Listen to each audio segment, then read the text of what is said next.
नमस्कार, प्रणाम। मैं आपका अपना विशु राय आज हाजिर हूँ फिर एक नई कहानी के साथ। उम्मीद है आप लोग स्वस्थ होंगे, मस्त होंगे, अपना ख्याल रख रहे होंगे। कहानी पर आए उससे पहले जितने भी साथी चैनल पर नए आए हैं, जुड़िए विशु वारदात तक के इस छोटे से परिवार में। अपना प्यार दीजिए, अपना सपोर्ट दीजिए, चैनल को सब्सक्राइब करिए। वीडियो अच्छी लगी तो आप शेयर भी करिए। दरअसल मैं बात कर रहा हूँ उत्तर प्रदेश के कानपुर की। कानपुर में एक ऐसी घटना घटती है जिससे लोगों का दिल दहल जाता है, रोंगटे खड़े हो जाते हैं। जो भी इस घटना को सुनता उसे यकीन नहीं हो रहा था कि हमारे समाज में कैसे कैसे लोग पड़े हैं, कैसे कैसे दरिंदे पड़े हैं, जो जिस्म की चाह में 2 मिनट की खुशी के लिए ऐसी ऐसी वारदात को अंजाम देते हैं जिससे उनका दिल तो नहीं दहलता।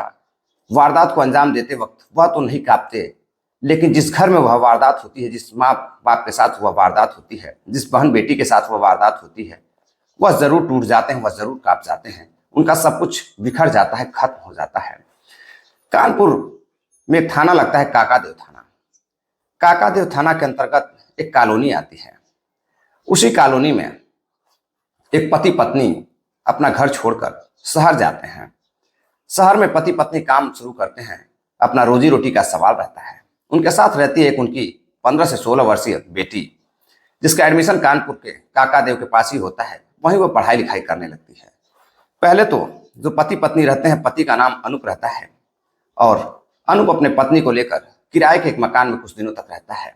जब उनके पास कुछ पैसे हो जाते हैं तो एक मकान खरीदना चाहते थे, खुद का मकान जहां वह रह सके। अब वह किराएदार के तौर पर रहते रहते थक चुके थे, परेशान हो चुके थे। अब वह एक व्यक्ति से बात करते हैं और वह व्यक्ति जो रहता है, जो दलाल रहता है, वह एक ऐसा मकान उन्हें दिलाता है काकादेव के पास ही उस नई कॉलोनी में।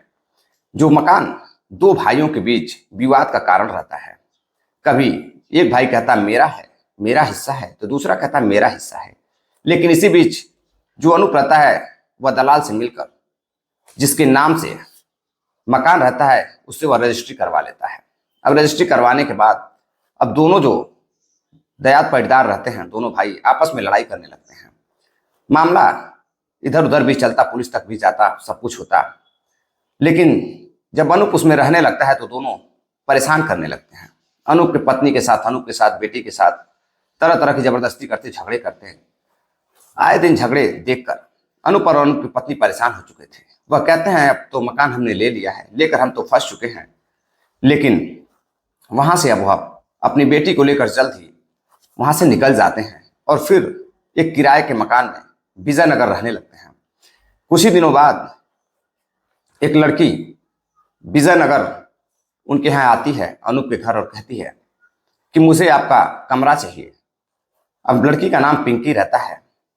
अब पिंकी से काफी अच्छी जान पहचान भी रहती है, तो लोग पिंकी को कमरा दे देते हैं और बताते हैं कि दोनों पड़ोसी काफी परेशान करते हैं किराएदार को, क्या तुम रह पाओगी? पिंकी कहती है हाँ मैं रह लूंगी।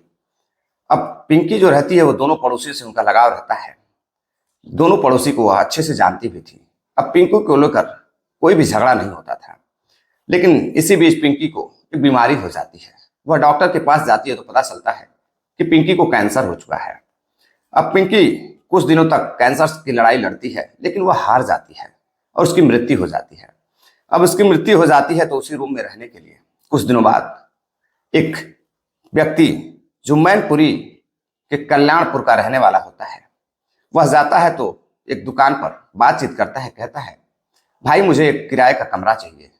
अब वह जो दुकानदार रहता है वह कहता है कि यह सामने का जो मकान तुम देख रहे हो यह खाली है, लेकिन इसमें बड़ा विवाद है। यह दोनों जो मकान बगल में देख रहे हो यह दोनों लोग परेशान करते हैं। तो जो रहता है किराएदार के रूप में गया रहता है, उसका नाम कमल मिश्रा रहता है। मिश्रा जी कहते हैं ऐसे किराएदारों को, ऐसे लोगों को मैं देख लूंगा, आप बस मुझे किसी तरह से एक कमरा दिलवा दीजिए। अब जो दुकानदार रहता है वह फोन लगाता है और अनूप से बातचीत करता है। अनूप कहते हैं ठीक है, उसे आप चाबी दे दो। दरअसल चाबी उस दुकानदार के पास ही रहती थी, वहां कोई रहता नहीं था। और दुकानदार उस व्यक्ति को कमरा दिखाता है और चाबी दे देता है। अब कमल मिश्रा उस कमरे में रहने लगते हैं। कमरे में रहते रहते कुछ दिनों बाद फिर दोनों पड़ोसी आपस में झगड़े करते हैं। कमल कहता है आप लोग अपना झगड़ा देखिए, मुझसे कोई मतलब नहीं है, जिसके नाम पर मकान है मैं उसको पैसा दूंगा। अब यही सब सुन करके जो अनूप की पत्नी रहती है वह बड़ी खुश हो जाती है। अब उसका लगाव धीरे धीरे कमल मिश्रा से हो जाता है। जब भी घर पर कोई प्रोग्राम होता, छोटा मोटा जन्मदिन या फिर भी कुछ भी, तो कमल मिश्रा को बुलाया जाता था। कमल मिश्रा विजयनगर जाकर अनूप के पत्नी और बेटियों के साथ अपना जन्मदिन मनाता, जो भी फंक्शन होता उसे अटेंड करता। अब इसी बीच लगाव इतना बढ़ जाता है कि अनूप की पत्नी और जो कमल रहता है, दोनों के बीच काफी ज्यादा लगाव हो जाता है। अब कमल को पाकर, एक अच्छे किराएदार को पाकर, अनूप की पत्नी बेहद खुश होने लगती है। अब अनूप की पत्नी कमल से मिलने के लिए और अपने कमरे की देख रेख के लिए अक्सर अब उस कमरे पर जाने लगती है। धीरे धीरे दोनों में इस कदर लगाव हो जाता है कि अब फिर जो अनूप की पत्नी रहती है, अब किसी किसी दिन अपनी बेटी के साथ उसी कमरे पर रहने लगती है। एक दिन 16 फरवरी को उसकी बेटी की तबीयत खराब हो जाती है। उसकी बेटी की जब तबीयत खराब हो जाती है, और इस कदर तबीयत खराब हो जाती है कि अब उसे ले जाना मुश्किल हो जाता है, उसे काफी ज्यादा बुखार हो जाता है और पेट में दर्द होने लगता है। अनूप की पत्नी दौड़ते हुए कमरे में जाती है किराएदार के और कहती है, कमल जल्दी चलो, मेरी बेटी की तबीयत खराब हो चुकी है, कुछ समझ में नहीं आ रहा है, मैं क्या करूं, हॉस्पिटल लेकर चलना है। तभी कमल कहता है कि मेरे पास कुछ दवाइयां हैं, मैं दे देता हूं, उसकी तबीयत सही हो जाएगी। और जैसे ही कमल वह दवाई पानी में घोलकर उसे देता है, उसकी हालत और बिगड़ जाती है। अब दोनों उठाकर उसे हॉस्पिटल ले जाते हैं, लेकिन हॉस्पिटल पहुंचने से पहले ही उसकी मौत हो जाती है। अब पत्नी को समझ में आ जाता है कि उसकी बेटी अब जिंदा नहीं है, वह मर चुकी है। अब वह रोने लगती है, चिल्लाने लगती है। अब जो कमल रहता है वह वापस अपने कमरे पर आता है, पत्नी और मकान मालकिन और बेटी को लेकर, जिस बेटी की मौत हुई थी। अब फौरन ही कमल अनूप को फोन करता है, लड़की के पिता को और उनके परिजनों को फोन करता है। आसपास के सभी लोग जुट जाते हैं, रोना धोना शुरू रहता है, माँ का रो रोकर बुरा हाल रहता है। अनूप को जैसे ही पता चलता है कि उसकी बेटी अब नहीं रही, अचानक से तबीयत खराब हुई और वह मर चुकी है, वह भी रोते धोते पहुंचता है। अब जब परिजन आ जाते हैं, दादा दादी सभी लोग आ जाते हैं, रिश्तेदार भी आ जाते हैं, तो अब उस लड़की का अंतिम संस्कार करने की तैयारी होने लगती है। कुछ देर बाद लोग उसे लेकर अंतिम संस्कार के लिए जाते हैं। उसका अंतिम संस्कार कर दिया जाता है। अंतिम संस्कार कर लड़की का जब माता पिता सभी लोग जिस कमरे पर, जो खरीदा हुआ मकान था, उस पर रहने लगते हैं, तो जो माँ रहती है वह कहती है, इन झगड़ों के बीच मैं किस तरह से रह रही थी और यह मकान मुझे सहा नहीं। 1 साल के अंदर ही मेरी बेटी की मौत हो गई, अब मैं इस कमरे पर रहना नहीं चाहती हूँ। वह बेहद दुखी हो जाती है, लेकिन किसी तरह से जो पति होता है वह समझाता है, कहता है, देखो मौत को कोई रोक नहीं सकता है, जब चाहे तब आएगी और जब चाहे किसी की भी मौत को लेकर चली जाएगी, किसी की भी जान को लेकर चली जाएगी, इसमें हम लोग कुछ कर नहीं सकते हैं। पत्नी का बुरा हाल रहता है। पत्नी की तबीयत खराब हो जाती है तो अनूप लेकर उसे हॉस्पिटल जाता है। हॉस्पिटल डॉक्टर को दिखाने के बाद लेकर फिर उसी कमरे पर रहने लगता है। वहां से उस लड़की की यादें जुड़ी रहती हैं नए वाले मकान से। अब वहीं पर रहने लगता है, लेकिन इसी बीच अनूप किसी काम से बाहर जाता है और जो पत्नी होती है वह, लड़की को मरे मात्र 2 दिन हुए थे। 2 दिनों बाद पत्नी अब घर की सफाई करने लगती है। जब घर की सफाई करती है तो किराएदार जो कमल रहता है वह घर पर रहता नहीं है, तो उसके कमरे में भी जाती है, सफाई करती है। तो सफाई करती है तो उसके कपड़े से एक गोली दिखाई देती है, जो सल्फास की गोली होती है। अब वह सल्फास की गोली देखती है तो वह हैरान रह जाती है। अब वह फौरन ही अपने पति को फोन करती है और फोन कर पुलिस के पास पहुंचती है। पुलिस थाने में जाकर वह बताती है कि साहब, 16 तारीख को मेरी बेटी की तबीयत खराब हुई थी और मेरी बेटी की अचानक से मौत हो गई, और जो किराएदार है दवा उसी ने दिया था। अब पुलिस को शक होता है। पुलिस उस पत्नी और अनूप को लेकर उसके कमरे पर पहुंचती है। किराएदार को फोन किया जाता है, किराएदार कमल वहां पर आता है।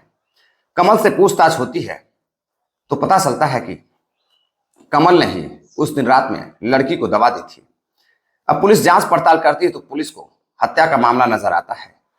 जांच पड़ताल में पता चलता है कि लड़की को जहर देकर मारा गया था। वह सल्फास की गोली कमल ने ही दी थी। कमल अपना गुनाह कबूल कर लेता है, लेकिन जब पुलिस उससे पूछती है कि आखिर तुमने ऐसा क्यों किया, तुम तो एक किराएदार हो, तो वो एक ऐसी हकीकत बताता है जो बेहद ही शर्मसार कर देने वाली होती है। कमल बताता है कि जब वह पहली बार अनूप के घर गया था, उसकी पत्नी को देखा था तो पत्नी को देखते ही उसे उससे लगाव हो चुका था। कुछ दिनों बाद दोनों जब मिलते जुलते रहे आते जाते, तो पत्नी और किराएदार के बीच संबंध हो जाता है और दोनों एक दूसरे के प्यार में डूब जाते हैं। इसी बीच एक दिन अनूप की पत्नी कमल के कमरे पर जाती है और उसकी बेटी भी वहीं रहती है। तभी जब रात होती है तो वह अपने किराएदार के साथ कमरे में शारीरिक संबंध बना रही थी। तभी जो कमल रहता है वह कहता है कि ऐसा कब तक चलेगा, छुप छुप कर हम लोग मिलते रहते हैं, तुम बहुत ही खूबसूरत हो, तुम यहीं क्यों न रहती हो, तुम अपने कमरे पर चली जाती हो, जिससे उसका दिल नहीं लगता था। अब उस दिन तो अनूप की पत्नी वहां से चली जाती है, लेकिन कुछ दिनों बाद फिर अनूप की पत्नी कमरे पर आती है और कमरे पर आकर दोनों एक दूसरे के साथ बिना कपड़ों के अर्धनग्न अवस्था में एक दूसरे के साथ शारीरिक संबंध बना रहे थे। इसी बीच लड़की भी आ जाती है। लड़की जब आती है तो वह देखती है कि उसकी माँ और किराएदार कमल दोनों शारीरिक संबंध बना रहे हैं। अब वह फोन निकालती है और फोन निकालकर खिड़कियों से रिकॉर्डिंग करने लगती है। तभी रिकॉर्डिंग करते हुए कमल देख लेता है तो वह अपनी प्रेमिका यानी कि मकान मालकिन को बताता है। तो मकान मालकिन कहती है ऐसा कुछ नहीं है, तुमने कुछ और देखा होगा। लड़की वहां से चली जाती है। फिर माँ उठकर जाती है, कमरे में देखती है तो लड़की सो रही है। अब कमल को शक हो चुका था कि कहीं लड़की ने हमारा वीडियो जरूर बनाया है, हो ना हो या कहीं वायरल कर देगी या किसी को दिखा देगी तो हम पकड़े जाएंगे और बहुत ही बदनामी होगी। अब इसी का बदला लेने के लिए जो किराएदार रहता है कमल, 16 फरवरी की रात में उस लड़की की जब तबीयत खराब होती है तो इस इंतजार में रहता है कि किस दिन इस लड़की से बदला लिया जाए। लड़की की जब तबीयत खराब होती है तो वह सल्फास की गोली लाकर रखा रहता है और वो पूरा प्लान के तहत प्लान बना चुका था कि उसको मारना ही मारना है। उसी बीच वह ग्लास में पानी मिलाता है और पानी में सल्फास की गोली डालकर घोल देता है और घोलकर उस लड़की को पिला देता है। पिलाने के बाद उस लड़की की तबीयत और खराब हो जाती है और जैसे ही वो हॉस्पिटल पहुंचने वाले होते हैं उसकी मृत्यु हो जाती है। अब पत्नी जब अंतिम संस्कार के बाद बेटी के घर में काम कर रही थी, सफाई कर रही थी, तो किराएदार के कमल के कपड़े से गोलियां बरामद होती हैं सल्फास की। तो वह समझ जाती है कि कुछ गड़बड़ है। अब वह शक के आधार पर पुलिस के पास जाती है। पुलिस जांच पड़ताल करती है तो पता चलता है कि कमल ने जहर की गोली दी थी। अब जो भी इस घटना को सुनता वह हैरान रहता, परेशान रहता। लोगों को यकीन नहीं हो रहा था, जो भी उस एरिया के रहने वाले होते हैं। अब पुलिस कमल को गिरफ्तार कर जेल भेज देती। लेकिन कहते हैं कि जो इश्क है और जो नाजायज इश्क है, दोनों में बहुत फर्क है। नाजायज इश्क कहीं ना कहीं किसी न किसी की जान जरूर लेता है, कभी ना कभी अपराध जरूर करवाता है।